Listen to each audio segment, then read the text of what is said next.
What are your thoughts on that? Well, I've only just arrived, but it's looking great. And I mean, you've only got to look at the lineup of speakers to realize that, you know, it's not just going from strength to strength. I mean, this is real takeoff in a major way.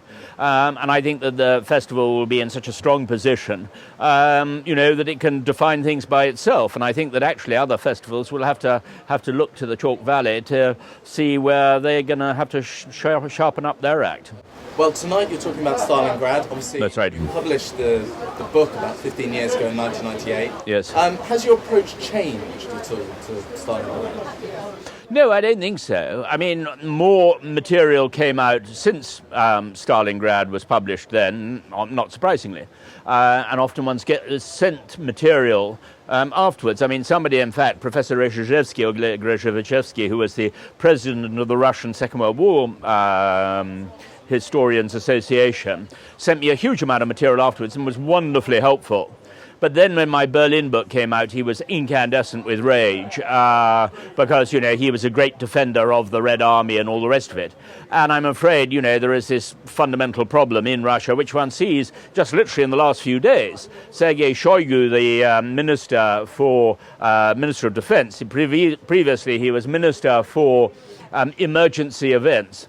And Shoigu has already tried in 2009 to make any condemnation, any attacks on the Red Army an imprisonable offence, is now trying to do it again. And this is a result of one of the liberal deputies in the Duma called Leonid Grossman, who's been comparing Smersh to the SS.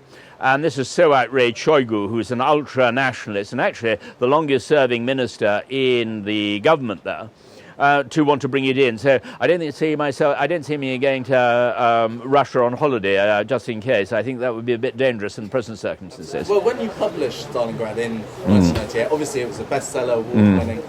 Did its success surprise you at all? Oh, God, yes. I mean, one has to remember, when I started the research, which was in 1995, or 94 rather, but then in 1995, when I was already well into the research and I was in Moscow, it was the 50th anniversary of the end of the Second World War. And all the books that were published on the subject were a total disaster. They all failed to sell. They were all Romanian. So I thought, my God, I really picked my moment badly. And that's why it's astonished everybody. I mean, even Penguin, the publishers, when they discussed the print run, and the managing director said, well, I think this might possibly go over 10,000 copies. You know, the marketing department just rolled their eyes in disbelief. And so nobody expected it.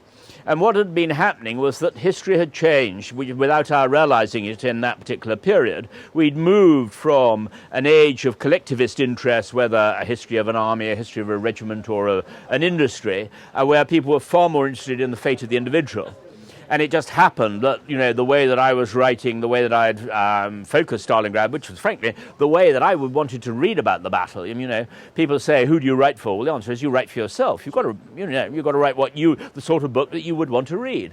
And it just happened. So timing was great. So the focus on the sort of individual stories, helping to look at it collectively, was that deliberate? Oh, it was deliberate because what we'd seen before, as I said, was this, if you like, the top-down version of history or collectivist version of history.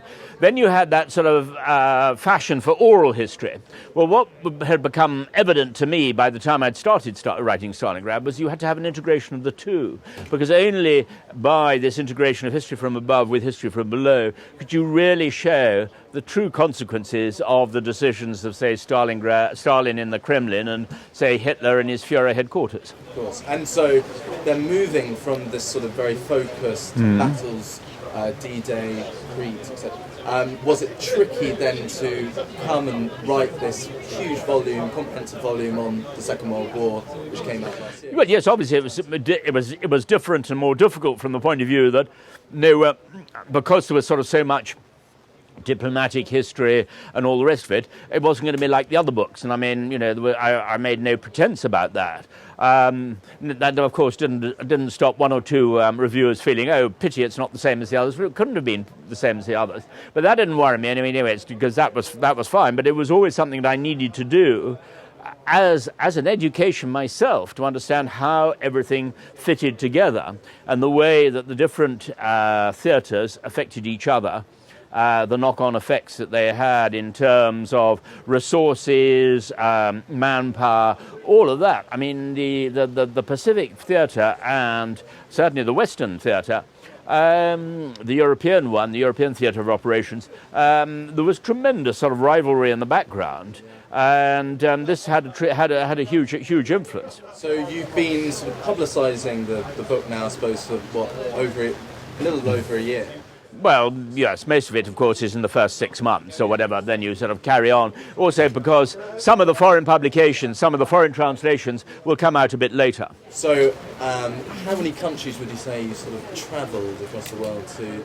I've done it in about, well, I say only, I mean, I've done it in about 13, 14, but it's coming out in, 24 foreign languages, yeah. Wow. And finally, what's next?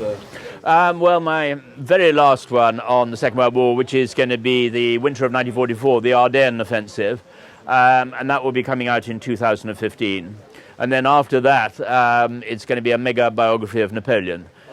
So I'm not going to say for me the Second World War is entirely over necessarily, but it's pretty well over. I feel that I've been working on it for 4 times longer than the war itself lasted. So at least that, anyway. Well, Antony Beevor, thank you very much for your time tonight, and we look forward to your talk. Great. Thanks so much.